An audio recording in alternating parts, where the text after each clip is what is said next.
Estamos hoje aqui reunidos para a gente falar sobre o último tema do nosso famoso trio de fascismos. Hoje nós vamos falar sobre o governo Vargas, a era Vargas, 1930 a 1945.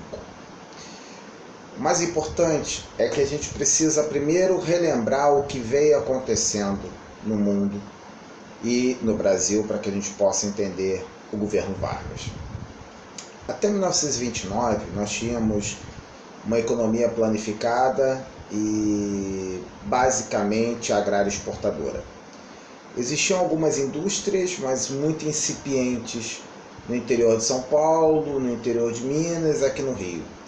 O primeiro ciclo de modernização industrial começa com Irineu Evangelista de Souza, mais conhecido como Barão de Mauá, que é logo deturpado pelos escravocratas e agroexportadores brasileiros da época do Império, que destroem o sonho de Barão de Mauá em fazer com que o Brasil se tornasse um país industrializado.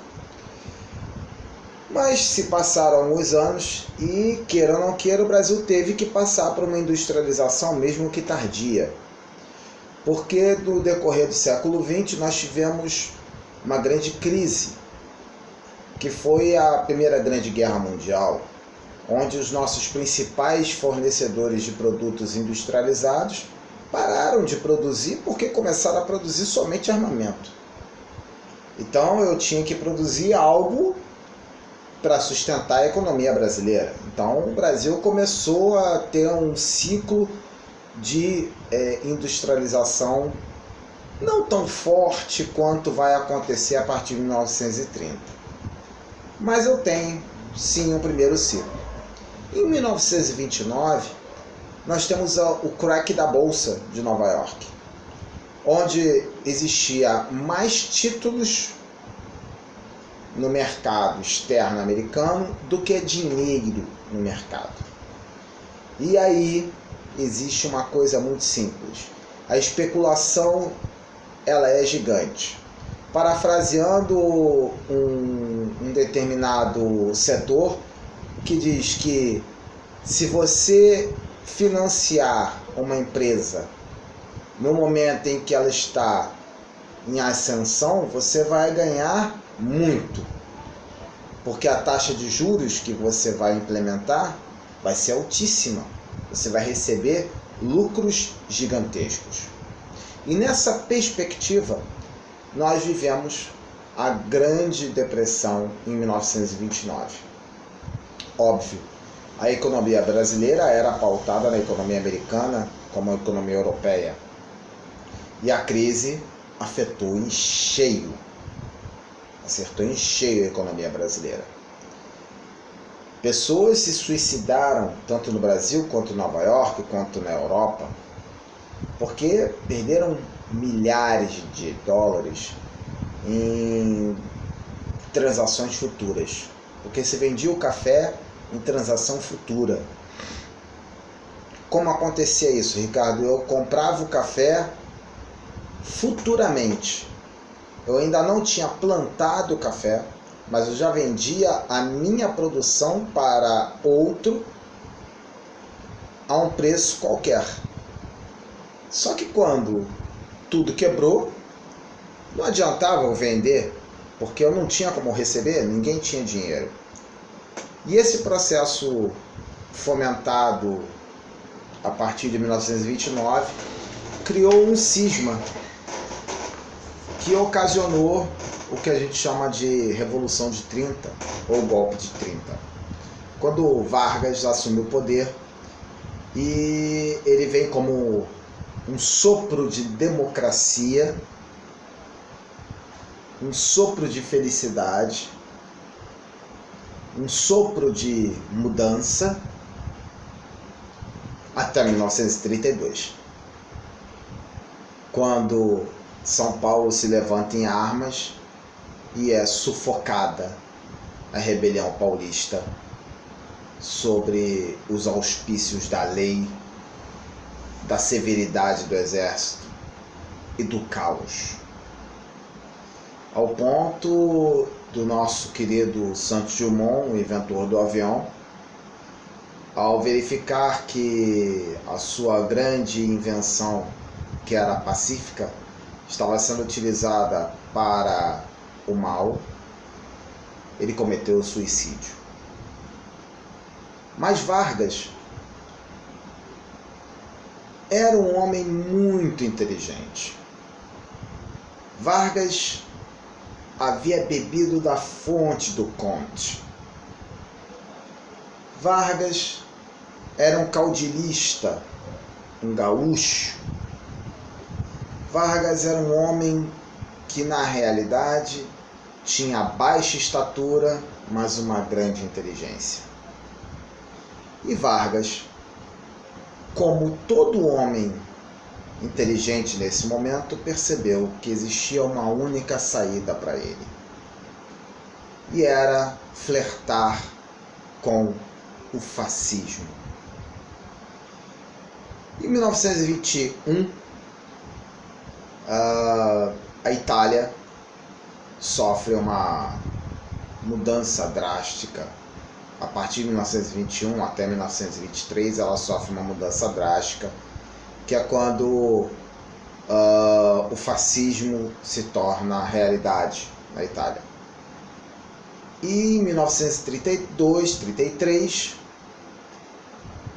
a Alemanha, o Partido Nacional Socialista, que não é de esquerda e sim de extrema direita, comandado pelo senhor Adolf Hitler, que era austríaco, extremamente violento, louco,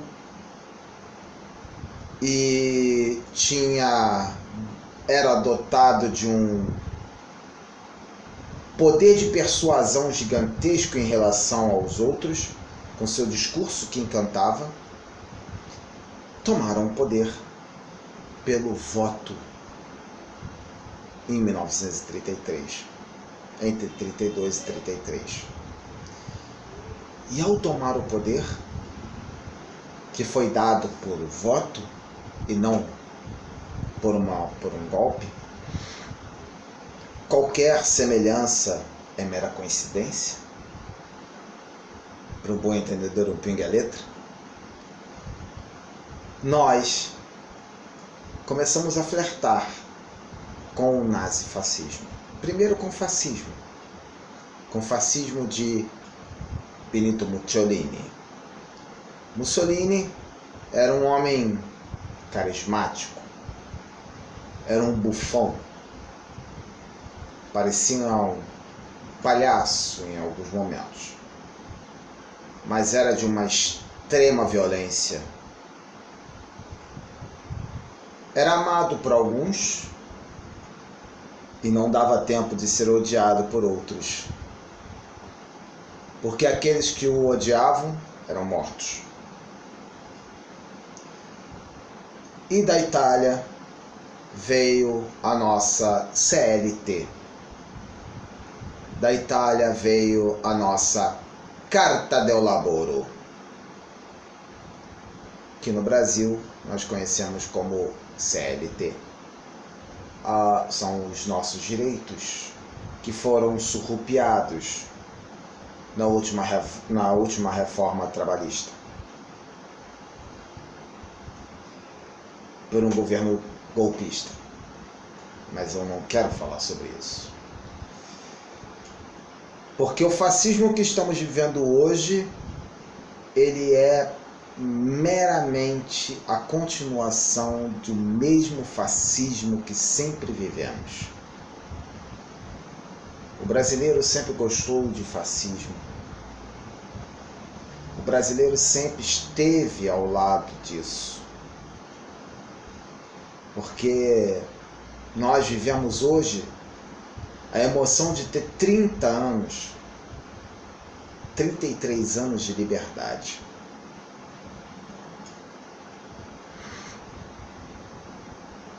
E o que nós fizemos nesses 33 anos?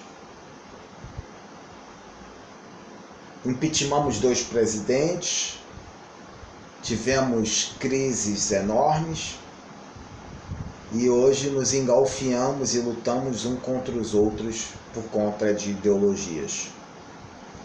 Mas, voltando a Vargas, o nosso bom amigo Vargas, ele primeiro flerta com o nosso amigo Benito Mussolini. Mussolini era um homem carismático, forte, mas Vargas percebe que existe um perigo maior no Brasil, que é a presença dos comunistas, com Luiz Carlos Prestes chegando ao Brasil e trazendo consigo toda uma tentativa de início de rebelião, como havia acontecido no México e havia sido sufocado pelos Estados Unidos e pelo governo mexicano. Aqui também houve uma grande perseguição aos comunistas. E Luiz Carlos Prestes veio para o Brasil com uma judia alemã comunista chamada Olga Benário, a qual se apaixonou por Luiz Carlos Prestes, se casaram e ela foi aprisionada junto com ele, levada para um calabouço, torturada, grávida de Anita Leocádia Prestes. Grávida, senhores, tá? Grávida. O que o Ustra fez, Vargas também fez. Tão ditador quanto os militares em 64. E nenhum deles foi condenado, como em 64. Mas Vargas decide mandar Olga Benário, que era casada com um brasileiro, para a Alemanha. Em contrapartida, Adolf Hitler promete a Vargas uma proteção irresistível. A presença do exército alemão, da Wehrmacht, no sul do Brasil. E é por isso que o sul do Brasil tem a maior concentração de neonazistas. E é por isso que no sul do Brasil, nós temos, no sul do Brasil e em São Paulo, nós temos tanto problema com preconceito. Não é por menos que o sul, a região do Cone Sul, é entulhada de alemães. Primeiro, que eles vieram para cá no século XIX. E segundo, eles se estabeleceram nessa região para fazer o que a gente chama de quarta coluna. Espionagem e, basicamente, também preparar o terreno para uma possível e irrestrita entrada do Brasil na Segunda Grande Guerra Mundial ao lado dos alemães. Não por menos, o fascismo e o nazismo estão presentes no Brasil entre 1934, 37 até 1941. Entre 37 e 41, há uma grande preocupação dos Estados Unidos com o Brasil. E, pasmem,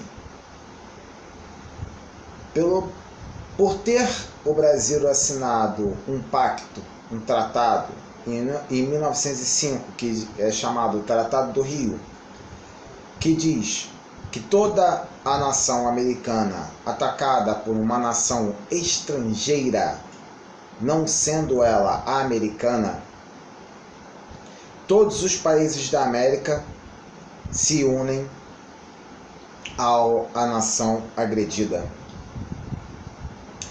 No dia 9 de dezembro, no dia 7 de dezembro de 1941,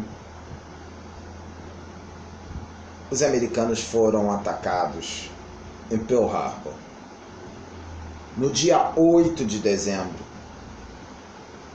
os Estados Unidos declararam guerra ao Império Japonês e ao Terceiro Reich.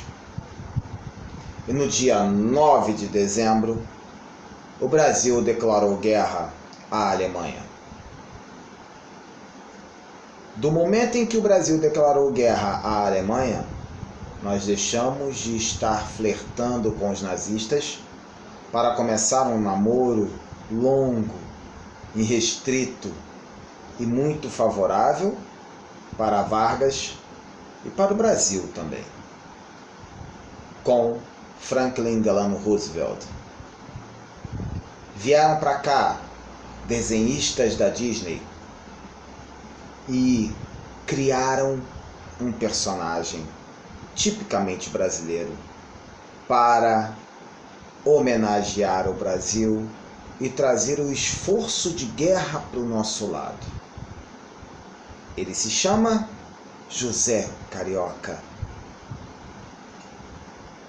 Ele nada mais, nada menos é que um papagaio com as cores do Brasil. E o Brasil é cantado em verso e prosa por todos no exterior. E não por menos o samba exaltação de Ari Barroso, Brasil, meu Brasil brasileiro, meu mulato isoneiro, vou cantar-te nos meus versos. É melhor continuar dando aula de história do que cantando, né? É exatamente aquilo que nós pensamos. É um samba exaltação ao Brasil. Mais fácil do que o nosso hino. Mais prazeroso do que o nosso hino. Mas é um samba exaltação ao Brasil. E é nessa justificativa que o fascismo dentro do Brasil cresce de forma vertiginosa. Hoje eu estou de camisa verde, não é por menos. Na Itália, você tinha os camisas negras, que eram os soldados de Benito Mussolini. E no Brasil, você tinha o verde integralismo, que dizia simplesmente o seguinte: Anauê, bota a perna para correr, porque quando a polícia chegava, o pau cantava. Gente, o fascismo faz parte da nossa história. Hoje nós vivemos exatamente, infelizmente, o mesmo aspecto que vivemos em 1941. Vivemos uma pressão enorme. Decidi fazer esse vídeo hoje, sexta-feira, faltando 2 dias para a eleição. Não para fazer a cabeça de ninguém, porque eu sei que tem gente que vai votar no inominável, tem gente que vai votar no outro candidato, em outro candidato, em outro candidato. Eu tenho o meu candidato, ao qual eu não vou falar qual é o meu candidato, mas que o meu grande temor é que nós possamos voltar a ter o fascismo como nosso aliado no Brasil.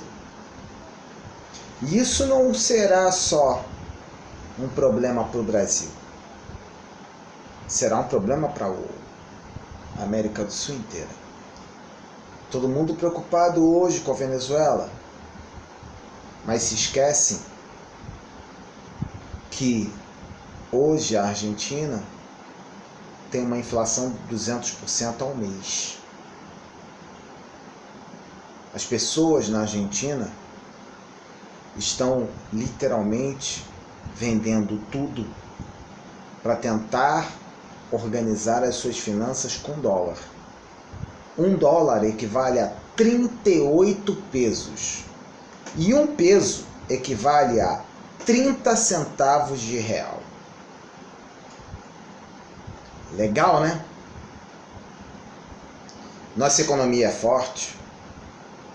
Tem um monte de gente aí lançando áudio no WhatsApp falando: se o candidato A não ganhar, eu vou embora do Brasil. Se ele não ganhar, foi feita a democracia. O Brasil é um país democrata. O Brasil não é um país ditatorial. O Brasil não pode ser uma ditadura, pois nós saímos de uma ditadura cruenta em 1985. E aqueles jovens incautos que hoje dizem assim: temos que ter uma ditadura, torço para que eles não vejam, para que eles não saibam o que foi violência, estupro, morte, decapitação. E aqueles incautos que nunca ouviram falar: pau de arara, choque elétrico e a melhor de todas, a cadeira do dragão, a qual o coronel Ustra tinha o prazer de prender a mulher ali e colocar em vários orifícios ratos para que a mulher sofresse. Pense, você que tem mãe, você que tem filhas, será que você vai querer isso para você? Será que você aguentaria ver isso? Não. Pense, evolua. O fascismo pode ser encantador, mas ele é destruidor. Ele destrói sonhos. Ele destrói vidas. Ele matou 6 milhões de judeus. Ele matou 1,5 milhão de pessoas, 10 milhões e meio de pessoas na União Soviética. Só a União Soviética perdeu 10 milhões e meio de pessoas. Fora que a Alemanha também foi destruída. A Inglaterra perdeu gente com não sei o quê. Quem é que quer hoje viver aos auspícios do nazifascismo?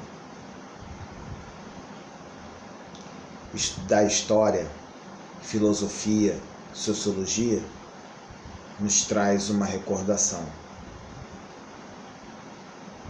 A recordação é olhar para trás para ver os erros que cometemos no passado e trilhar um futuro melhor.